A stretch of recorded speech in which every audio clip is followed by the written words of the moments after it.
Hi guys! So ayan, 7:40 na ng gabi. At nandito ako nakaupo sa kusina. Ayan, andun yung orasan. So, by the way, yung mga nagtatanong bakit bumalik pa ako sa employer ko. At nagbakasyon kasi ako 1 month lang. Ako sa Pinas at kababalik ko lang. Kaka 1 week ko lang ulit dito. At may mga nagtanong bakit ako bumalik sa employer ko. Pwede naman daw ako mag cross country, pumunta sa mga open na country or mag-apply ng panibago sa mga open na country na mas mataas na yung sahod. Actually guys, maraming oportunidad na ganun. Like, oo nga, maganda nga dun. May day off, may allowance. Pero kasi, alam mo yon, kahit saan naman pumunta, kung hindi ka, walang kasiguraduhan sa employer na dadatnan mo Hindi mo sure kung magiging maayos ka ba. Kung mabait ba sila, or baka yun mo yun, ma-terminate ka agad.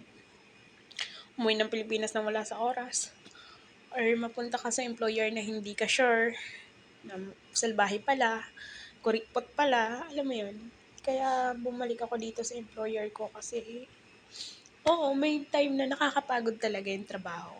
Lalo na dito kasi ang laki-laki ng bahay nila. May garden pa. Nakakapagod talaga siya kung tutuusin. Sobra. Kung araw-araw ka mong lilinisin lahat. Usually kasi araw-araw naman naglilinis, di ba? Pero kasi dito, may mga time na pwede mong linisin to, pwede sa ibang araw, pwede mong linisin yan sa ibang araw. Kung ano lang yung kailangan sa araw na yun, yun lang yung lilinisin mo. So, ganun dito.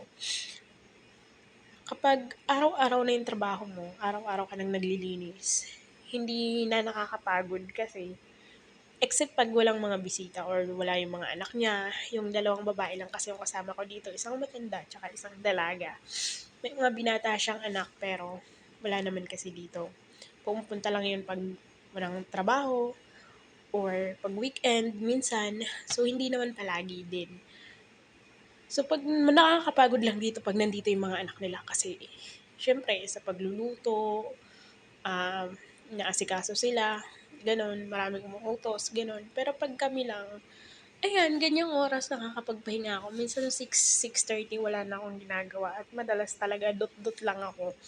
Minsan ako na yung nahihiya kaya ako yung humahanap ng gagawin ko. Ako lang mismo yung nagpapagod sa sarili ko. Pero minsan inaawat ako na saka mo na gawin yan, wag na yan, ito na muna, okay na yung trabaho mo ngayon, bukas naman, ganon. Sila din mismo yung nagsasabi. So, which is, pabor sa akin yun.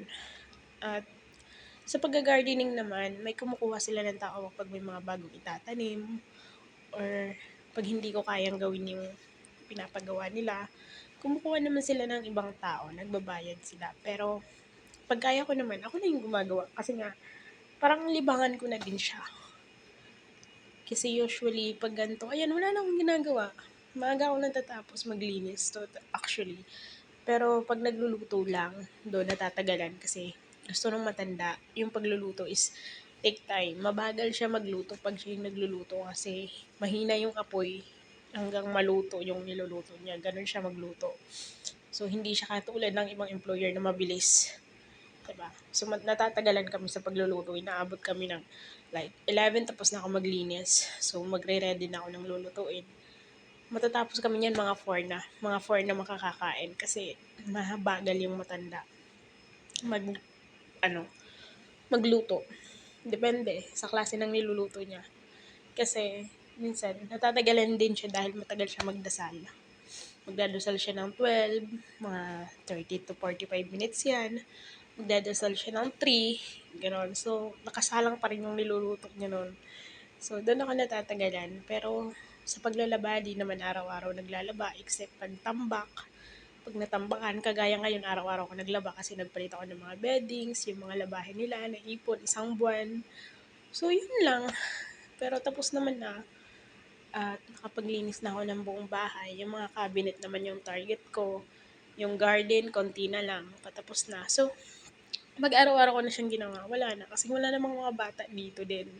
So, yun yung kagandahan dito. Sa umaga, May time na pwede akong gumising ng tanghali na, puwedeng maaga kasi depende kung mag-aas ng breakfast yung teacher na dalaga, siya lang.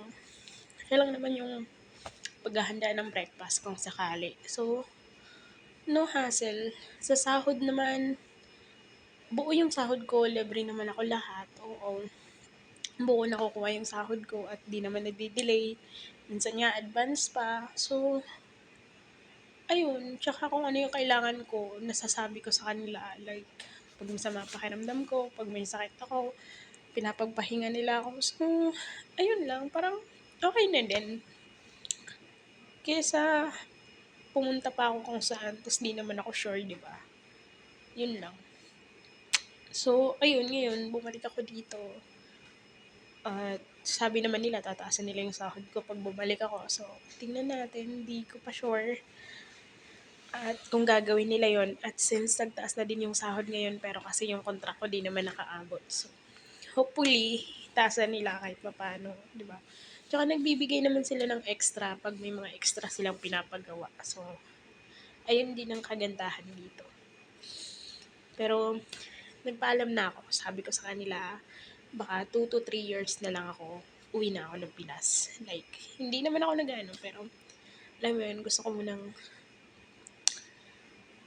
kong aware sila. Baka kasi pagdating ng araw na yun, gusto ko nang umuwi talaga. So, since kailangan ko na din magstay sa Pinas, kailangan kong gumawa ng ibang, alam mo yun, ibang pagkakakitaan na kaya kong gawin sa Pinas. So, yun yung mga plano ko sa ngayon. At kaya hindi na rin ako naghangad na makapag-apply pa sa ibang bansa ng mga open country. Pero kung sakali man, hindi natin masasabi balang araw. Baka makapag-abroad pa ulit ako if ever na umuwi ako pagkatapos ko dito. So, ayun. Saka kung may plano man akong umalis ulit if ever, in God's will, sa mga susunod or sa mga darating pang panahon, kung kaya pa, no, at makapagpasya pa. Plan ko sa Turkey.